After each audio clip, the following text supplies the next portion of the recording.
In today's video, I am going to teach you how to hide and unhide chats in Microsoft Teams. Hiding a chat is a simple way to clean up your chat list without deleting anything. When you hide a conversation, Microsoft Teams just removes it from view in your chat list, so it is not distracting or taking up space. The messages are still there, and you can bring the chat back at any time.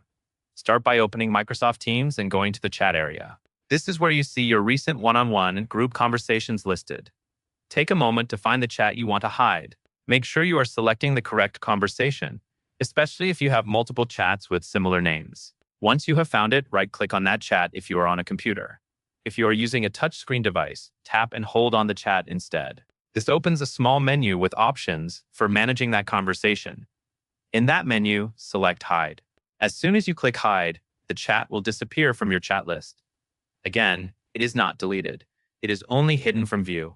Now, when you want to unhide that chat later, you will use the search bar at the top of Microsoft Teams. Click into the search bar and type the name of the person or the group you had the conversation with. As you type, Teams will show matching results. Select the chat from the search results to open it. After you open the hidden conversation, look for the option to bring it back. In the chat options, choose Unhide. Once you do that, the chat will return to your chat list like normal, and you can continue the conversation right where you left off. A helpful tip is to remember that hiding is best for conversations you want to keep but do not need to see every day. Unhiding is just as quick, as long as you use the search bar to find the conversation again. And that is all there is to it.